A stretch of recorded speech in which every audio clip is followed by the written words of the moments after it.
The sun is rising, whether you're going to stay in bed, depressed and whatever, whether you like it or not, the sun rises every day. And I chose life.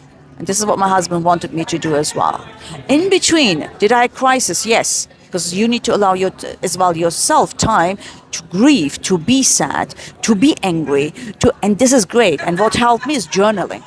And the first journal pages were like this, big letters, angry. That's not fair. Why?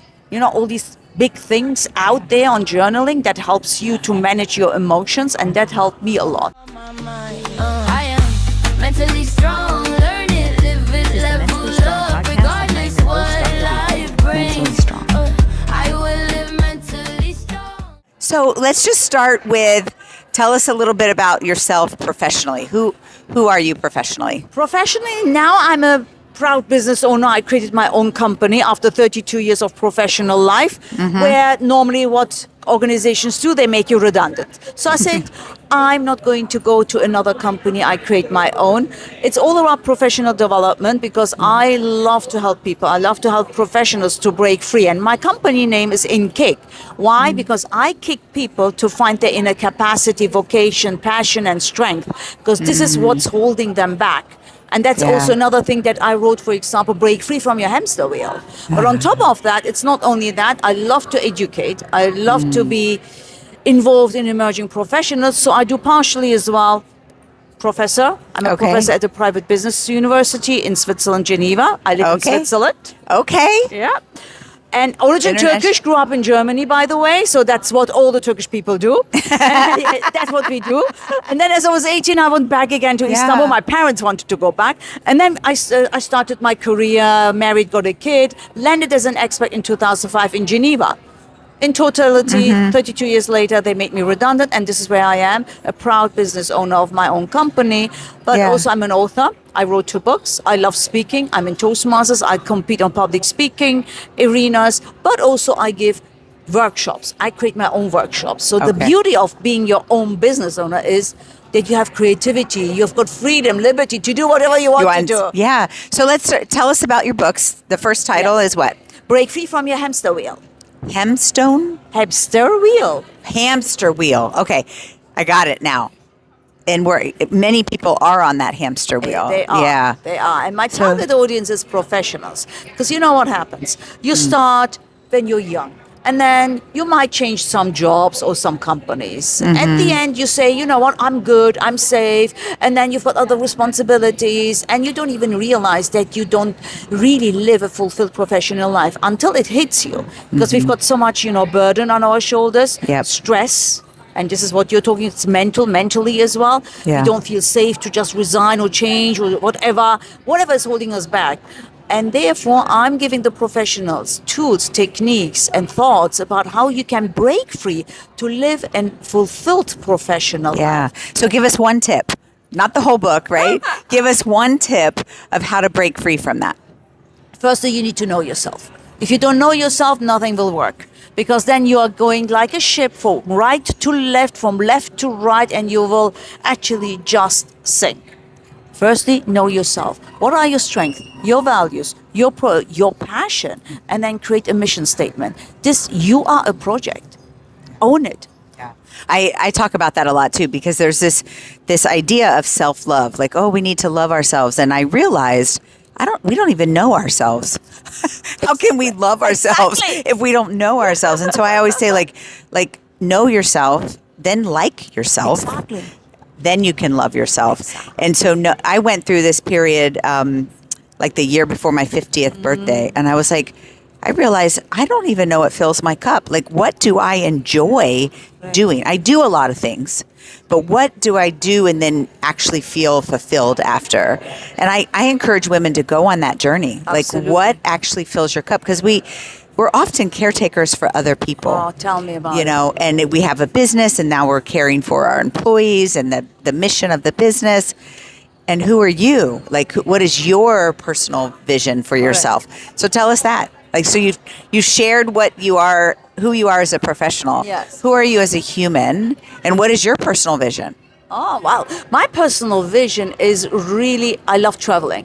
So I want to go around the world and travel, but I combine personal with professional because I love to share my knowledge as well. So I'm really caring for people. So whilst I'm traveling around the world, I also want to speak to people on big stages, 250, 500, audiences, big ones, and also instill faith, hope that life is beautiful and you don't need to accept everything either. Right. You can change it. You are behind the steering wheel. You are the CEO of your life. And that means what? It's not executive. It's chief energy, chief empowerment, chief... Oh, I love these. Let's dive into them. Yeah. So in your mind, you kind of have those like played out, like what does your chief energy officer do for you? Exactly. Yeah. That's what you need to find for yourself. What energizes you? What drains you? What energizes you? And that's what I'm asking as a question because I'm a coach. Right. I'm also a coach.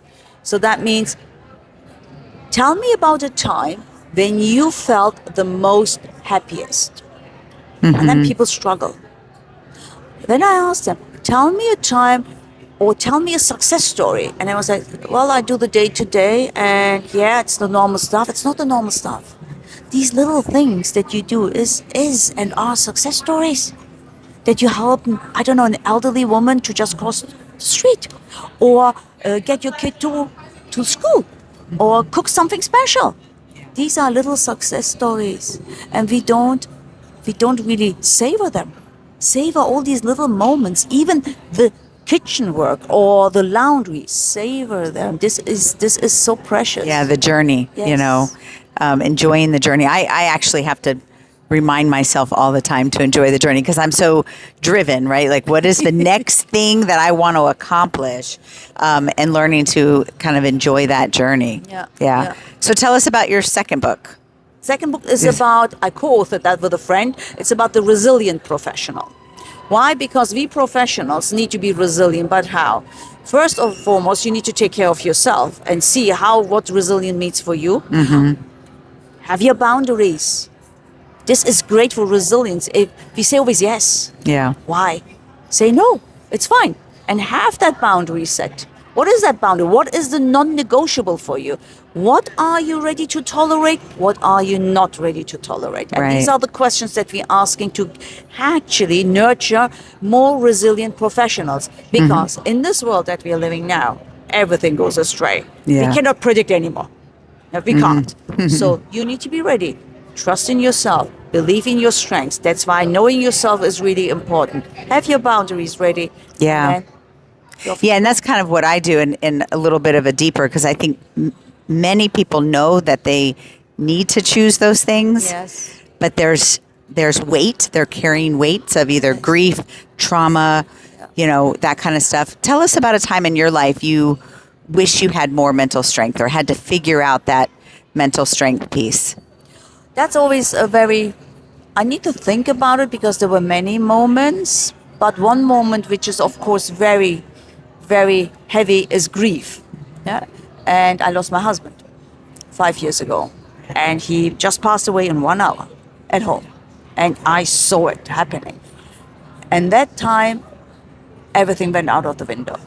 Honestly, everything went out of the window. There was no mental strength anymore. I mean, for what? Right. For what? Yeah. And then my son went into panic attack and into whatever, and that was even more difficult for me to manage. And I really got so crazy. I shouted, I threw things on the floor. I said, "You need to get this out." And then it started to calm down a bit. You get into you accept a bit better, and because you cannot change that. It's not so easy.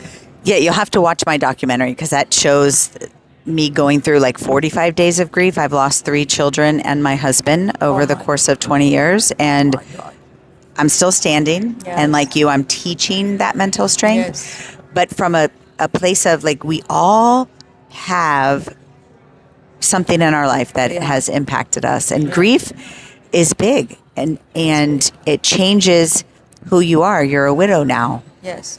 Like, what does the next season of your life look like? Have you decided some of those things? Where are Oh, no, you? Of course. Look, this was 5 years ago. This was the time when I created my company as well. So the first year of grief and everything, I didn't do anything. Now it's really focusing on my company, scaling it up. That's my ambition. That's my passion. Spreading the word, spreading as well my knowledge, my wisdom, my experiences, my success stories, not so success stories, any story Yeah. with anyone, especially with the young people and especially with professionals. Yeah. You can live the life that you want. You Right. just need to take the bold step. Yeah. So what would you say to somebody listening that maybe just lost their husband or, either through death or divorce, and they're kind of going through this change? What did you do in that first year? And what would you say to other people? Well, firstly, I was again disciplined enough to not get out of the routine. So I was waking up again. I forced myself to get up in the morning. By the way, I couldn't sleep, so I was like a zombie. So everyone's sleep got- is, yeah. So waking up, doing the household chores, still continue with discipline. The day continues. The sun is rising. Whether you're going to stay in bed, depressed, and whatever, whether you like it or not, the sun rises every day. And I chose life. And this is what my husband wanted me to do as well. In between, did I crisis? Yes. Because you need to allow yourself time to grieve, to be sad, to be angry, and this is great. And what helped me is journaling. And the first journal pages were like this, big letters, angry. That's not fair. Why? All these big things out there on journaling that helps you to manage your emotions, and that helped me a lot. At some point in the beginning, I was really angry at life. Then it turned into something else that I was talking to my husband actually. Yeah? Saying, Tell us about that. So when I was like, the day at the end, I took my little journal and said, you know what, today I met, I'm sure you would liked him. No. So I was like talking to him in my mind. Yeah. And does he ever speak to you? I've got the feeling he does. Okay. Share that. I've got the feeling he does. Yeah. I definitely have a connection with my children as well. Yeah. That's even worse. Yeah. That's not so easy. Yeah. May God give you strength. Yeah. Absolutely. So in that year, discipline was kind of your word. Like, I know what I need to do, and I'm just going to do it, even if I don't feel like doing it. Exactly. Yeah. Just do it. Don't overthink. I don't want to do it. You will never have motivation in those grief phase. Mind me, now lots of people don't have motivation to do anything. Anyways, do it anyways. Take it. Don't think. Yeah. No, I agree that the discipline is important, and just knowing that there can be an end. Now, I work with a lot of people who their trauma was 10 years ago and they're still not able to. But I think there's that missing piece of the how. Yes. How do you actually work through and process this kind of pain, discover who you are, know yourself? Losing a husband makes you go a little deeper of who am I? Did something new come out for you as far as who you are? Well, new, yes. I'm actually, if you will say or not, it might sound a bit cruel as well. If I would had my husband and I loved him about bits, I married out of love, I'm more free now. No, but really, I mean it. I'll tell you, I have never had such a clean house in my life. Right? No kids, no animals, And you're like, no I'm husband. done, I'm focusing on my business, and I love traveling, and that's my great. And I don't need to report to anyone. So freedom, liberty, I enjoy it the most. If my husband would be there, would be also, of course, nice because you've got a partner that you talk to.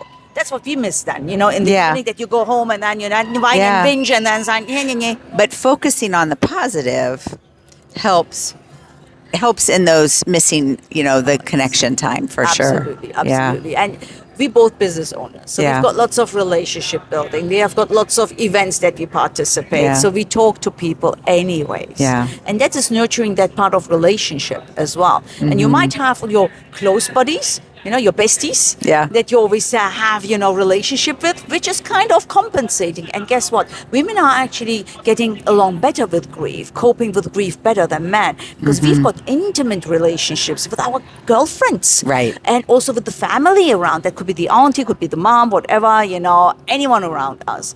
Men are struggling more because the best friends is actually their wife, if you will. It's interesting. Yeah. Social behavior science, some Yeah. research shows that.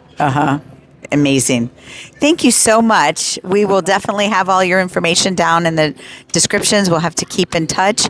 And you're living in Switzerland. Yes, I live in Switzerland, Geneva. Yeah, would love to get on that side of the world and Perfect. start Be my sharing. guest.